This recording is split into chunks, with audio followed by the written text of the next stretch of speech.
Hey guys, Brian here with Southern G Adventures. We're back with another video. This video is going to contain different people speaking about different things. You're going to see different reenactments of old Western town. You're going to see a very talented artist and author named Gregory Newson. You're also going to see anywhere from an ironsmith to a replica old school in Sumter County, South Carolina. You're also going to see old replicas of campsites. You're going to hear some storytelling. Two different gentlemen telling two different, one's a story, the great train robbery, if you will. And you're also going to hear another guy talking about some of the battles or the reenactments that he goes to and just telling a bunch of really, really good stories. I want to get all these stories in this video, things that you're going to see prior to watching this, just to see everything, the cannons, all kind of stuff. You'll see all kinds of different things at these reenactments when they do stuff. But stay tuned. Make sure you hit that subscribe, like, and bell notification. That way you get all the new content every time something comes out. Thank you. I have the 175. Look at this one. I like this one.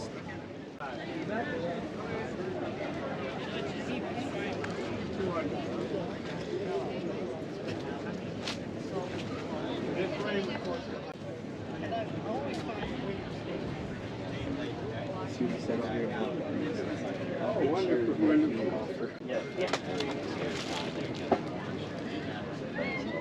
Let me start the old buggy up here. Oh boy.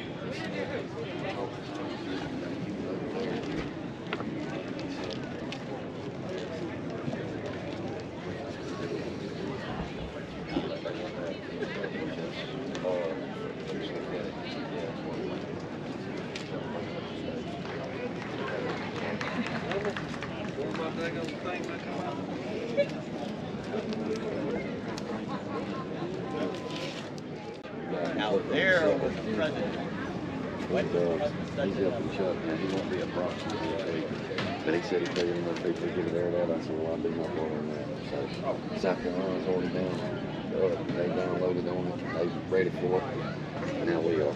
So, just get the rest of the state. We're going to walk right here. Thank you. This gentleman right here painted all of these paintings right here. Thank you, sir. Do you want me to text you? You can.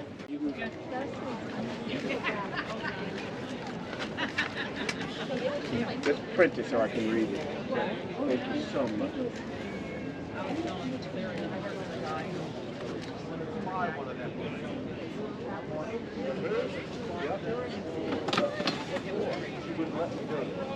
Because we didn't need it whenever you come to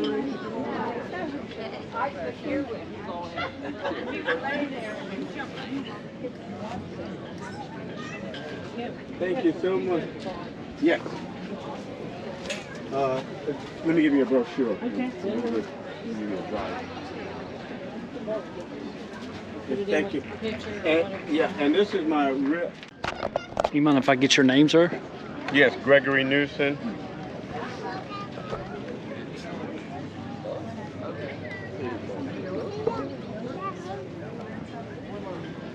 And you said you did paint all of these, sir? No, all these in there. Yeah, okay. Yes. Got you. You don't mind being on camera, do you? No, sir. Okay.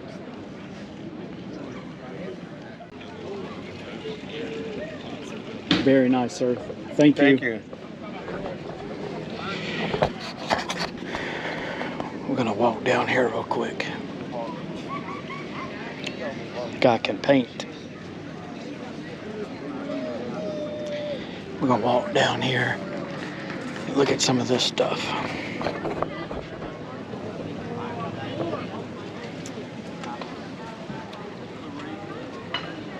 I would say this is the olden times hearse. We're gonna walk right here. Coffins.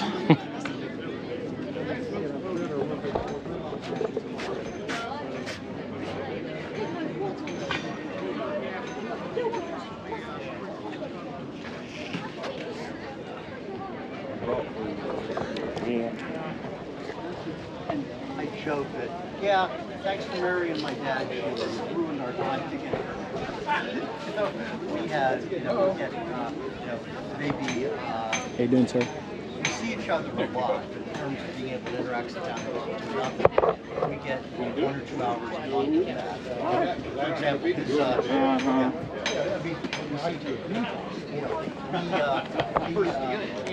We're gonna walk over here to the graveyard. he just turned 85, so they went out to the lawn.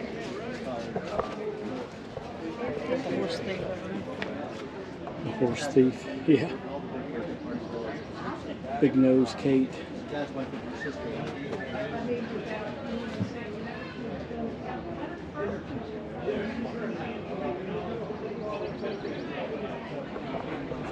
We're gonna walk right here and look at this.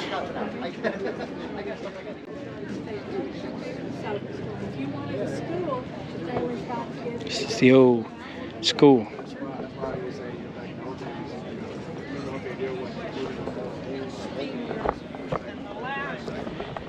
We're gonna go down here to the ironworks. And hit down into that poop. Which way's the poop gonna go?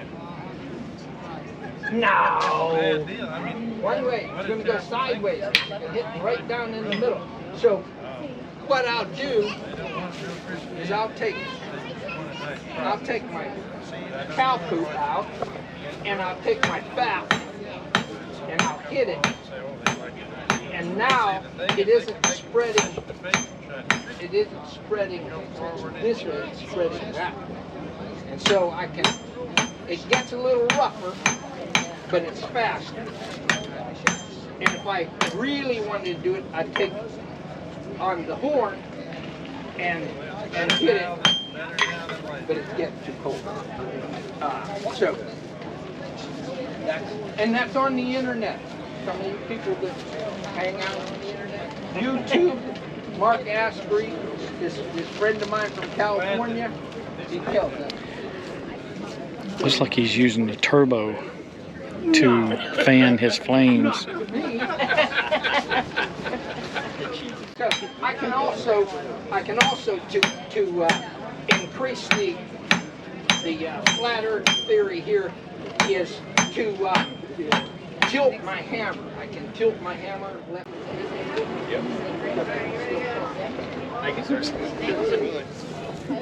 We're gonna walk over here. I've never been to the museum.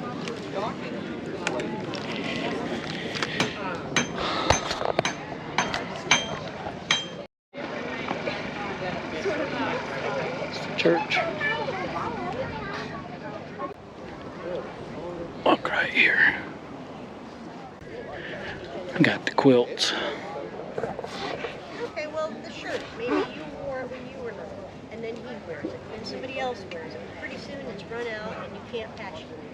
So we would cut up whatever we can to save friends or seamstresses and invite bargain or both.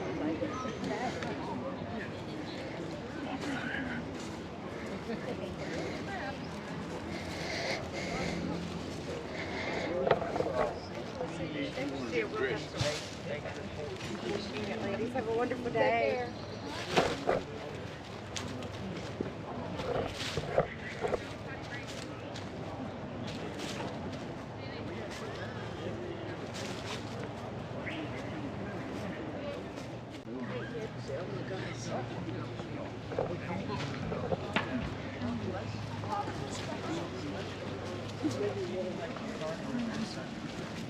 Yeah. See, that's the thing. I gotta. Pretty much all of my friends went in. Were there.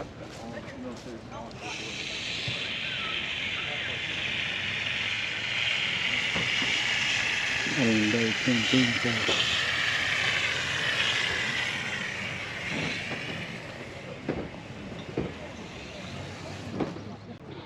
To the railroad. Have you heard of the great train robbery? I'm talking about the one Stonewall Jackson, not the movie. Yeah, I went to the movie. I wouldn't remember. The one Stonewall Jackson did.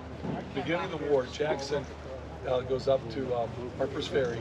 He has takes Virginia troops up there.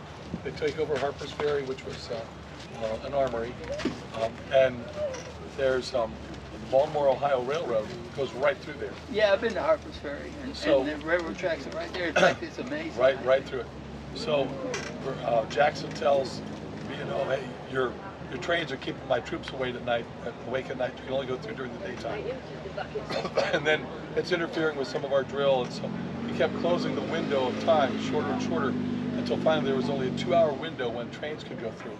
So they'd have trains stacked up on both sides, ready to come bursting through during that 2-hour window.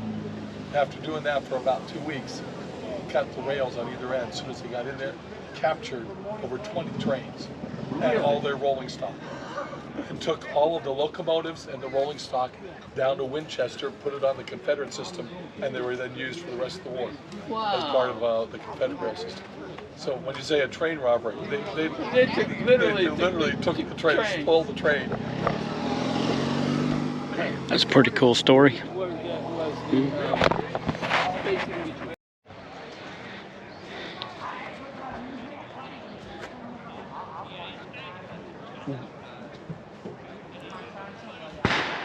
Modern day horse and buggy.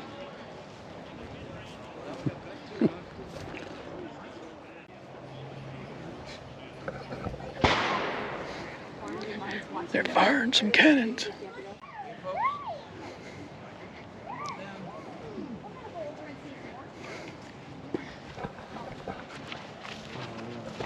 Young man, you ready to join up?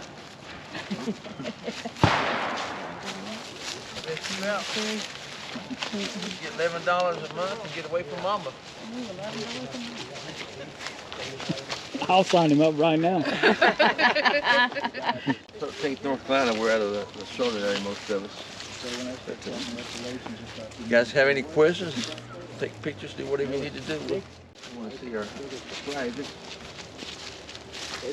Again, we're in North Carolina, baby. This is our actual flag, not the actual one, but the actual flag was captured and is in the museum of in Raleigh, North Carolina, that was captured.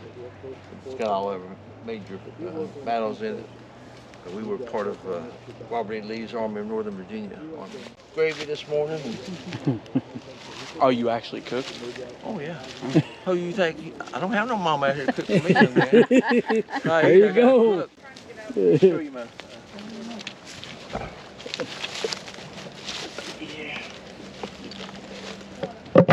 You know what this is, young man?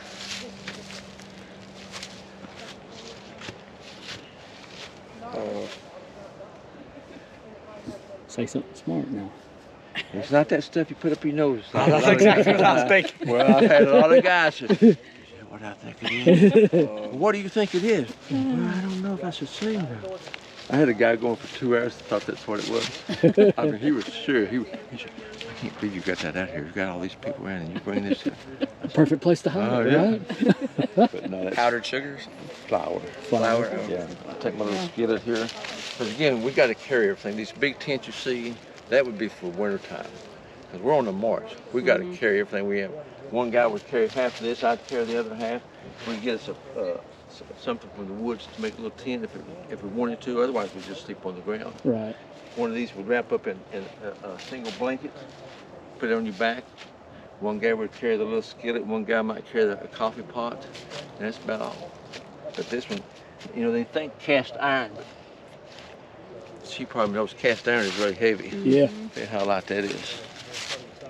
Oh, yeah. See, I can put that right on my accoutrements, take it anywhere. So I just pour out fry my bacon or sausage.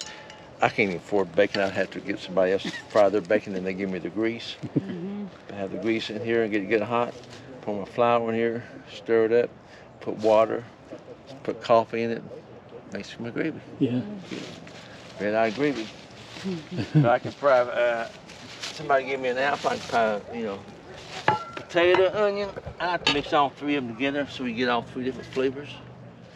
But yeah, we go all over from Florida to Gettysburg. We go west to Tennessee, Mississippi, Kentucky. We try to do at least one of these a month. This is a small one for us. Yeah. Now the big ones this year is we got the 160th Gettysburg, and they'll probably have maybe 5,000 or 6,000 troops or more. Wow. And probably over 100,000 spectators. Wow. And then the other big one that's closer by is over at Chickamauga, just on the north side of Georgia, right off of Interstate 75. I don't know how many people they'll have. When they did the big ones were every 5 years, like 150. Dick Cheney, who was then the vice president under Bush, his great-grandfather fought on the Union side, and so he came to watch us, but it had all the Secret Service. Every car, hood, underneath, trunk, I mean, they went through everything, and every one of the Secret Service was all dressed in black, with black sun. Couldn't tell the men from the women, okay? Oh, wow. Yeah. But, and of course, we got black powder. So they have all these dogs running around going crazy because we all got black powder on our hands. You know? Yeah, right. It was pretty tight security for that one, but. Are those prop guns? No, they're real, I mean, they're Real actual, muskets? real muskets. They will kill you in a heartbeat. Now, we don't use live rounds. I can show you one. But some guys use them for hunting. The only thing we don't do is we don't put the lead in them. We put gunpowder and caps in them, okay? And they just fire. That's all it does. Just put fire. off black But smoke. we do, a lot of the guys do target shooting with them. When the war first started, a lot of rifles were like a shotgun called smooth bore. And they were good for about 100 yards. So when you see all the armies in all the movies and stuff for Civil War, you see all these guys really getting close. Well, the reason they did that was because they was using the old tactics, Napoleon tactics, using the smooth bore. But the rifle musket came out right at the beginning of the war, and it changed from 100 yards kill rate distance to 500 and 600 yards. So they still use the old tactics. Just like in today's army, you get new stuff. You know, it might be 5 years before it actually gets to the field, but they would still use the old tactics based on the old equipment. Mm-hmm. So these muskets are about 500 or 600 yards, pretty accurate. Mm-hmm. And same thing with cannons. Robert E. Lee was by trade, he was an engineer. I don't know if you're familiar with the Savannah, Georgia area. Mm-hmm. There's a fort down there called Fort Pulaski. Mm-hmm. Robert E. Lee is actually one that designed that and had that built. Really? And they say when he did that, when he built that, nobody will ever penetrate this fort. This fort would never be captured. But as soon as they came out with a rifle cannon, it lasted about an hour and a half. Wow. That technology changed. Yeah. Okay? But it's good how we do school presentations, we do movies, we do reenactments, we do living history, we do a lot of our unit. I don't know how we get a lot of invitations to come to National Park. Like we go up at Gettysburg, and we actually sleep on the park. We fire the weapon on the park. We do the biggest charge just like they did. And I mean, it's a felony if you have a firearms on any National Park Service, but we fire ours and we get huge crowds. But a lot of people don't have a clue about our history, which is sad. Yeah. The foreign people know more about our history than we do. Mm-hmm. We did a thing and it's really sad, our school systems just don't, you know. They don't teach it no more. In Mecklenburg County, which is the largest school system in the state of North Carolina, you get 1 hour about the Civil War. 1 hour.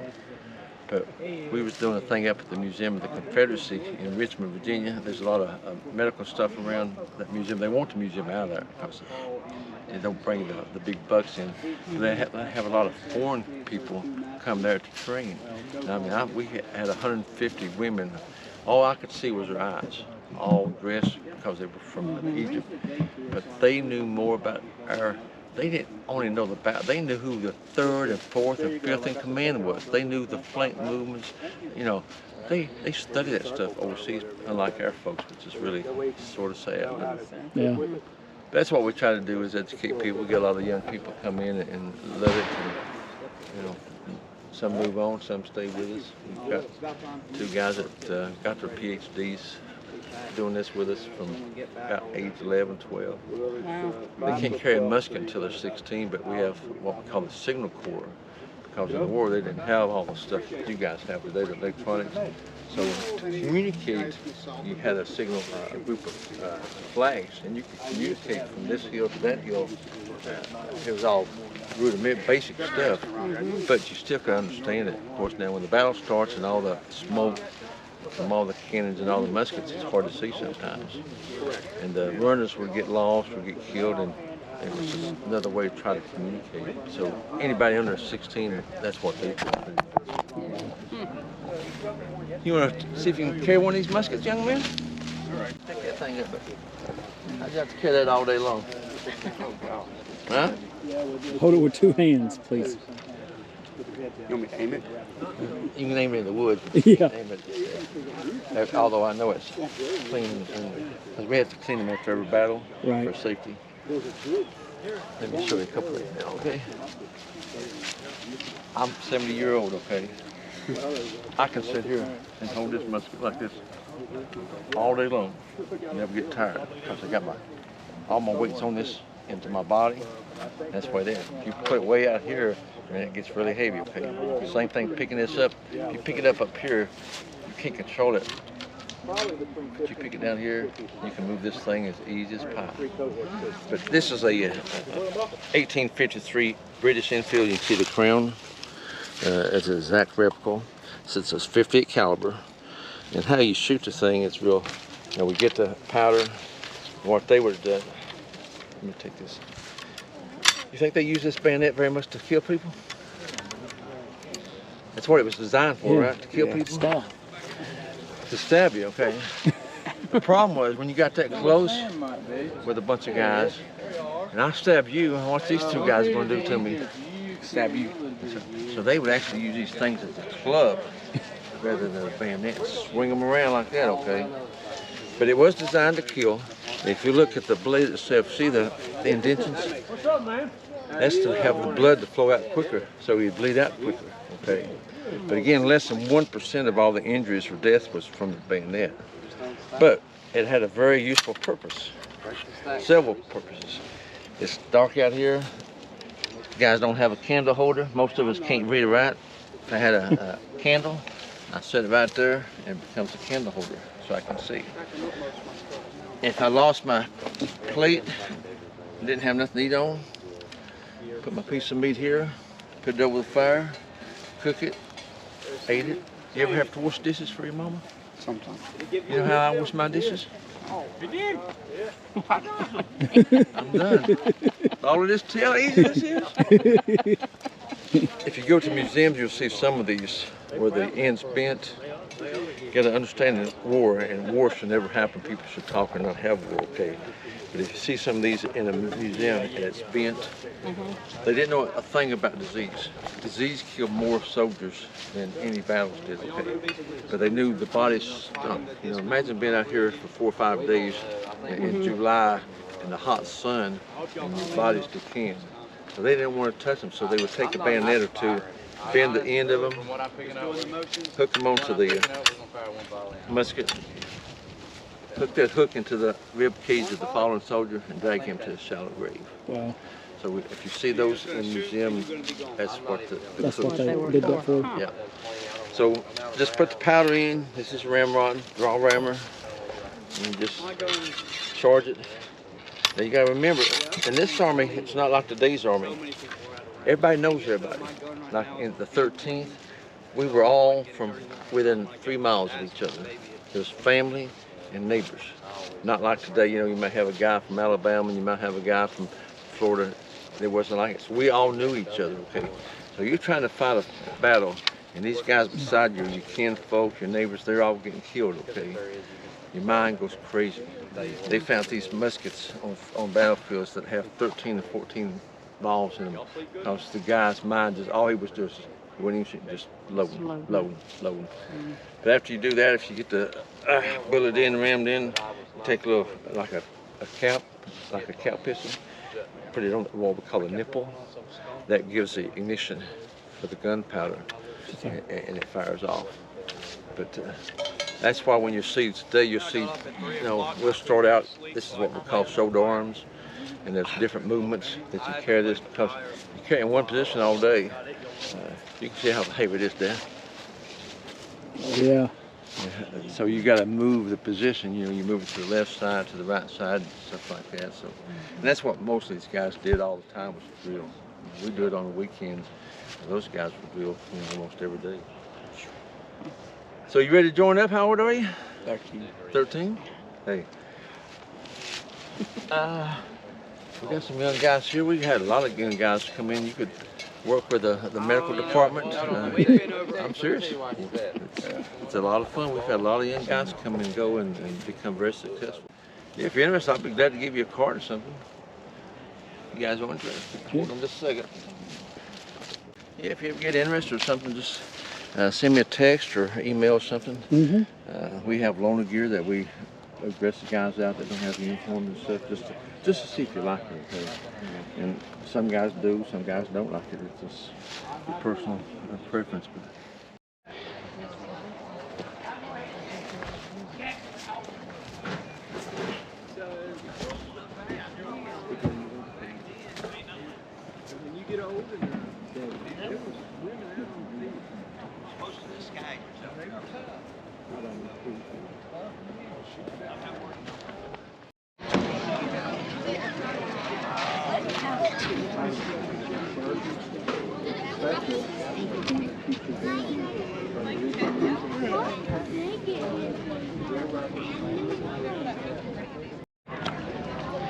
Turn this around where you can see all these beverages that you can buy in these different bottles.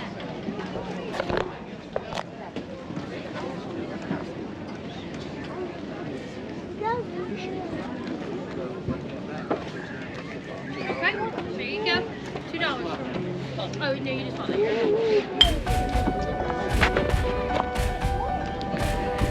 Pretty cool.